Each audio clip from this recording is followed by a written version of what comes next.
Thank you, Steph. Does the Secretary General support Frąncesca Albânese on a personal level? Look, I think the Secretary General respects the work of all UN human rights rapporteurs. Their work is extremely important. It's an extremely important part of the human rights architecture. This is his point: is that targeted unilateral sanctions against UN officials, against UN experts, which Ms. Albânese is, are just unacceptable. And has the Secretary General sent any communique or anything I to don't know. anyone I at the don't. U.S.? We're in the process of answering a letter from Ambassador Shea. Javier. On the same issue, Steph, did she plan to come to New York, Ms. Albânese, in the coming I don't weeks? know. You'd have to ask our human rights colleagues. If she comes, will she be able to enter the country and to access the United Nations to brief the Security Council? I mean, the access to the building is not an issue. Access to where the UN office is, in this particular case in New York, has to do with the United States. They grant the visas. The U.S. There is a host country agreement in which they are bound to facilitate the travel of UN officials, experts, and diplomats, just like headquarters agreements that we have in other places where we have headquarters. Benny, then Ibtisam. So a couple of questions. First of all, Albânese. There have been some condemnations by other countries other than the U.S. of her work as anti-Semitic, including France, which you mentioned in the in the context of July 14. Does that enter into the calculation of the unacceptable line? Look, the Secretary General is not in the business of commenting on the work of the special rapporteurs. They're independent. Those mandates are given to them by member states. Special rapporteurs, as I told Gabriel, have an important role to play in the human rights architecture. If if member states are unhappy with the work of special rapporteurs, and frankly, if you look at the series of special rapporteurs who have country-based or thematic-based mandates, there are a lot of member states who are not happy with one or different special rapporteurs at different times. That's their right. But our message is engage diplomatically with the UN human rights architecture and don't issue targeted sanctions. On another topic, in your chronicling of West Bank issues, Yeah. I'm sorry if I missed that because I was looking at something else, but did you mention today's murder of an Israeli in Gush Etzion? It's not in my reporting, but I can tell you that we condemn the killings of all civilians, whether they be Israelis or Palestinians. You did talk about violence by settlers, but this was violence by anti-settlers. And so if I can refer you back to the various regular reports by senior officials to the Security Council, violence against civilians is routinely condemned, whether it's conducted by Israelis or Palestinians. Oh, yeah, but you talked today, not in various reports. You talked today about I'm just telling you, violence, and you do as you do every day. Right, but you failed to mention this one. Well, I think that's the one thing you and Abdelhamid will agree on is I failed to mention everything that can please either one of you. Ibtisam. Thank you. A follow-up on Albânese. The Human Rights Watch issued a statement on this issue, and I'm going to read one line in which they say UN and ICC member countries should strongly resist the U.S. government's shameless efforts to block justice for the world's worst crimes. Sorry, this is Human Rights Watch or UN Watch? human Oh, rights. human rights. Okay, sorry. Yeah. I've not switched UN. gears then. Okay, thank you. No, Human Rights Watch. So in their statement, they also say that that government should strongly resist the war and condemn the outrageous sanction on Albanese. So I guess my question here, the following. These attacks on Albanese they are not isolated. There were attacks against UNRWA, attacks against Navy Pillay and her committee, any human rights, even UN human rights, are not able to get visas to Israel international staff, etc. So what is and if you remember also, Israel actually declared a few years ago 6 Palestinian human rights organizations and human rights and humanitarian organizations as terrorist organizations. And yet we have constantly the reaction from your office, yes, you don't agree with these steps that taken by US or Israel, but there is no clear public condemnations.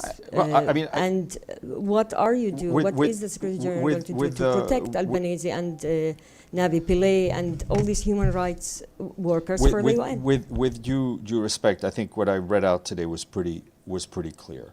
I'm not going to disagree with the points, the examples that you've raised, but let's take a step back and look at the attacks on the UN human rights architecture across the board. There are a lot of countries who face country mandates who don't allow their special rapporteurs to get in. We had the case of Venezuela not too long ago that expelled our human rights colleagues. And I think this folds into what the Secretary General referred to 10 days ago when he spoke about the Charter, and saying that it was really unacceptable for member states to have an a la carte approach to the Charter, to have an a la carte approach to the UN's human rights architecture, which was not drawn up by Antonio Guterres. It was drawn up by member states themselves. All of these member states have put their signature to this system. Engage with it. Work with it. That is our message. Yes, sir. Hi, Steph. So reports have come out that the intergovernmental organization BRICS is increasingly trying to challenge the US dollar and the US-led economic order, to which President Donald Trump publicly responded by threatening to impose tariffs on any state that allies with or complies with this bloc. My question to you is, has the Secretary General been in contact with any lead officials of BRICS since their recent summit? And does he view their attempted expansion as beneficial or harmful to international peace? Thank you. Secretary General was at the BRICS summit, as you well know. It's not the role of the Secretary General to get involved in payment systems and all those things. But I think his message has been very clear. We do not want to see more divisions in the global economic system, in the global trade system. Again, as for human rights, there is a global trade architecture that was created by member states. Use that, work with it, and ensure that it is fair to all. Abdelhamid. Thank you. Albanese put a report to the Human Rights Council. It's called From the Economy of Occupation to the Economy of Genocide. Mm-hmm. In fact, it mentioned a number of companies like IBM, Microsoft and others who are helping Israel with committing this war of genocide. Does the SG feel that what these information are valid and it should be highlighted and he should express his concern about these companies? Look, it is, it doesn't need the SG to be highlighted. I think it's getting quite a lot of coverage as it is. Again, the Secretary General is not going to be drawn into commenting on the work of these independent rapporteurs. I think his message to the private sector, as it always has been, is that the private sector has a critical role to play in ensuring that human rights are respected in their day-to-day work. Thank you. My second question, 82 Palestinians were killed in the last 24 hours. And by the way, the man who was killed in Azion is a soldier and is not a civilian. I'm sorry to say that, but I have to say. Okay, but 82 Palestinians, including those who were lining for food near the GHF. So now the number had reached over 57,700 Palestinians killed and 137,000 wounded. You normally remind us of the numbers. Why? I mean, Abdelhamid, with all due respect, I talked about what happened today. I talked about the children that were killed waiting to get nutritional supplement. We condemn their killing. I convey to you the information that I have. Alex. Thanks, Steph. Firstly, on Iran, is there any progress between Iran and IAEA on the Iran nuclear issue? Please call Vienna. All right. Secondly, quick follow-up on Ms. Albnese. So just to make it clear. Sorry, go ahead. On Ms. Albnese, for now, we don't know what the consequences of these sanctions will be, right? Is it correct? Well, my understanding from what I've seen publicly reported is that she will not be allowed, unlikely to receive a visa to come to the United States. Can I have one more? Oh, please. Yep. Russia's Lavrov met with Secretary Rubio today. Have any comments on that? As you know, my standard comment, we always welcome dialogue. Thank you. Excellent. Evelyn, did you have a question? Yes. Yes, please, go ahead. I have a couple questions.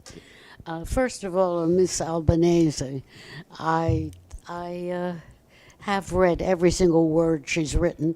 I find her full of errors, anti-Semitic. But what is your question? Sorry, what is your question? Yeah, so my question is, I don't see how anyone who's such a bad researcher and has no nuances can be admired.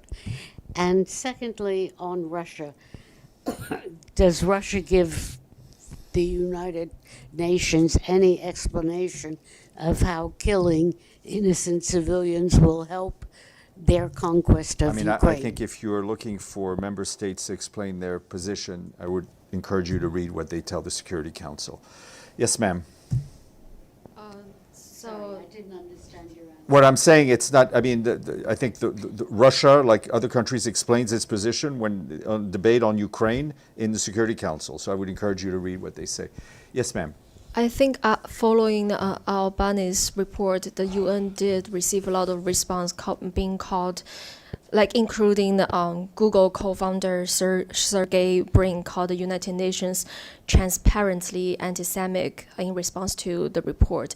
Does UN have any response to those comments? I speak for the Secretary General, and I think his record on speaking out against anti-Semitism is unimpeachable.